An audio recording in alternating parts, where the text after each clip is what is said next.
ಮುಖ್ಯಮಂತ್ರಿ ಸಿದ್ದರಾಮಯ್ಯ ಅವರು 68 ಪರಿಸರ ಸ್ನೇಹಿ ವಾಹನಗಳಿಗೆ ಚಾಲನೆ ನೀಡಿದ್ದಾರೆ.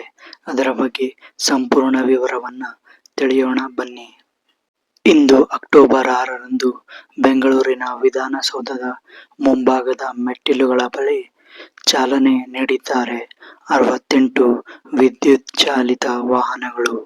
ಇವುಗಳನ್ನ ಪರಿಸರ ಸ್ನೇಹಿ ವಾಹನಗಳು ಎಂದು ಕರೆಯಲಾಗಿದೆ. ಇನ್ನು ಈ ವಾಹನಗಳು ಯಾರಿಗಾಗಿ ಎಂದು ನೋಡೋದಾದ್ರೆ, ಈ ವಾಹನಗಳನ್ನು ಕರ್ನಾಟಕ ರಾಜ್ಯ ಮಾಲಿನ್ಯ ನಿಯಂತ್ರಣ ಮಂಡಳಿ ಕೆಎಸ್ಪಿಸಿಬಿಯ ಪ್ರಾದೇಶಿಕ ಮತ್ತು ವಲಯ ಕಚೇರಿಗಳ ಬಳಕೆಗೆ ಒದಗಿಸಲಾಗಿದೆ.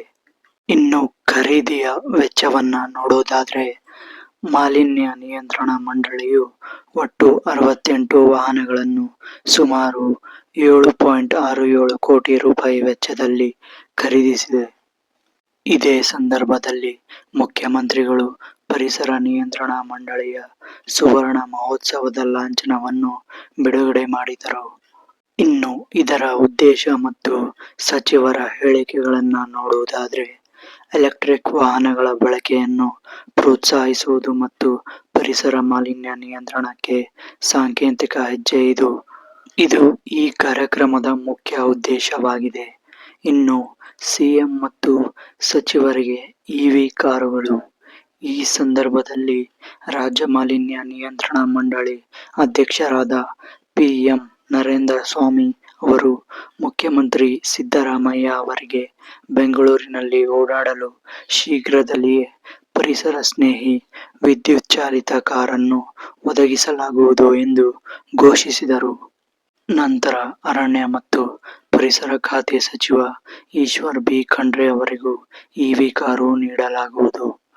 ಮುಂದಿನ ದಿನಗಳಲ್ಲಿ ಹಂತ ಹಂತವಾಗಿ ಎಲ್ಲ ಸಚಿವರು ಮತ್ತು ಅಧಿಕಾರಿಗಳು ಇವಿ ಕಾರುಗಳನ್ನು ಬಳಸುವಂತೆ ಉತ್ತೇಜಿಸುವುದು ಮಂಡಳಿಯ ಉದ್ದೇಶವಾಗಿದೆ ಎಂದು ನರೇಂದ್ರ ಸ್ವಾಮಿಯವರು ತಿಳಿಸಿದರು. ಇನ್ನು ಇದೇ ಕಾರ್ಯಕ್ರಮದಲ್ಲಿ ಸಚಿವರಾದ ಈಶ್ವರ್ ಖಂಡ್ರೆ ಅವರು ರಾಸಾಯನಿಕ ಪಟಾಕಿ ಮಾರಾಟಗಾರರ ಲೈಸೆನ್ಸ್ ರದ್ದು ಮಾಡುವ ಬಗ್ಗೆಯೂ ಮಾತನಾಡಿದರು. ಈ ಕಾರ್ಯಕ್ರಮವು ಕರ್ನಾಟಕ ಸರ್ಕಾರವು ಪರಿಸರ ಸಂರಕ್ಷಣೆ ಮತ್ತು ಇಂಧನ ಉಳಿತಾಯಕ್ಕೆ ನೀಡುತ್ತಿರುವ ಮಹತ್ವವನ್ನ ಬಿಂಬಿಸುತ್ತದೆ. ಸೊ ವೀಕ್ಷಕರೇ, ಈ 68 ಪರಿಸರ ಸ್ನೇಹಿ ವಾಹನಗಳಿಗೆ ಚಾಲನೆ ನೀಡಿರುವುದು, ಇದರ ಬಗ್ಗೆ ನಿಮ್ಮ ಅನಿಸಿಕೆಯನ್ನ ಕಾಮೆಂಟ್ ಮೂಲಕ ತಿಳಿಸಿ. ಮತ್ತೊಂದು ಹೊಸ ಸುದ್ದಿಯೊಂದಿಗೆ ಸಿಗೋಣ.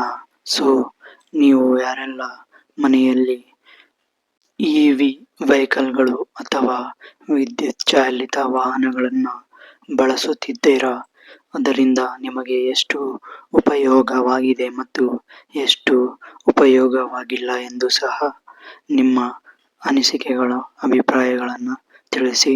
ನಮಸ್ಕಾರ.